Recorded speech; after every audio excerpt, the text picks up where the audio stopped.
Hace 40 años, el soldado japonés Shoichi Yokoi fue encontrado en las selvas de Guam, después de sobrevivir durante 3 décadas tras el término de la Segunda Guerra Mundial.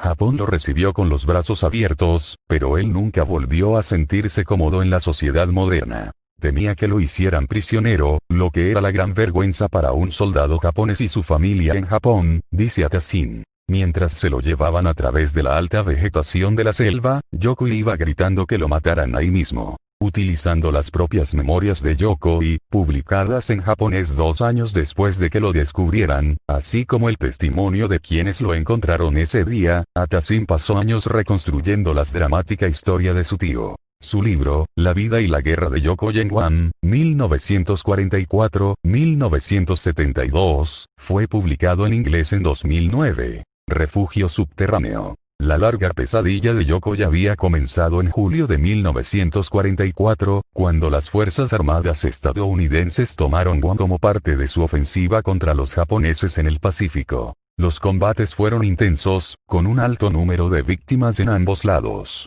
Pero, incluso cuando fue descubierto por cazadores del lugar en la isla del Pacífico, el 24 de enero de 1972, el exsoldado, de 57 años, aún estaba convencido de que su vida corría peligro. Lo invadió el pánico, recuerda su sobrino, Omi Atasin. Intimidado por la vista de otros seres humanos después de tantos años de soledad, Yokoi trató de echarle mano a uno de los rifles de los cazadores. Sin embargo, debilitado por largos años con una pobre alimentación, Yokoi fue fácilmente reducido por los hombres. Una vez que se interrumpió la línea de mando japonesa, Yokoi, y otros de su pelotón, quedaron librados a su propia iniciativa. Desde el comienzo, tomaron medidas extremas para que no los detectaran, hasta borraban sus huellas mientras se desplazaban por la maleza, afirma Atasin. En los primeros años, los soldados japoneses, pronto reducidos a unos 6 o 7, capturaban y mataban ganado para alimentarse.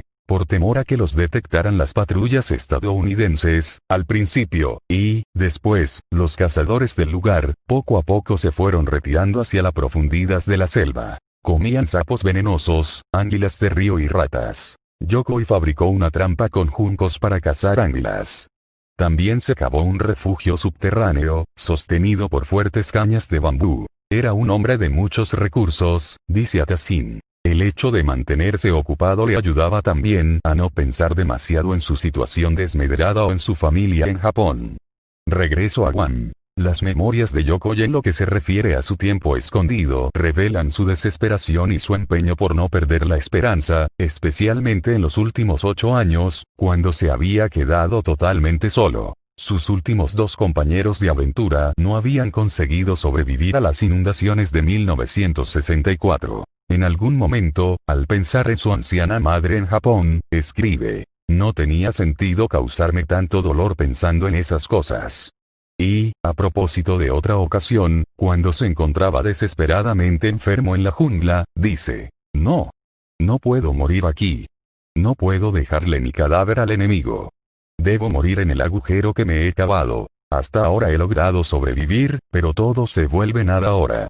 2 semanas después de su rescate en la selva, Yokoi volvió a casa, a una recepción de héroe. La prensa lo asediaba, lo entrevistaron en radio y televisión, y era invitado regularmente a hablar en universidades y escuelas de todo el país. Atasin, que tenía 6 años cuando Yokoi se casó con su tía, dice que el exsoldado nunca pudo acostumbrarse a la vida moderna de Japón. El enorme progreso económico de su país, tras la guerra, no le causaba ninguna impresión y, una vez, al ver un billete de 10.000 yenes, dijo que la moneda había perdido todo su valor. Según Atasin, su tío entró en un proceso progresivo de nostalgia a medida que envejecía y, antes de su muerte, en 1997, regresó a Guam en varias oportunidades con su esposa. Algunas de sus principales posesiones de aquellos años en la selva, incluyendo sus trampas para anguilas, todavía se hallan en exposición en un pequeño museo de la isla.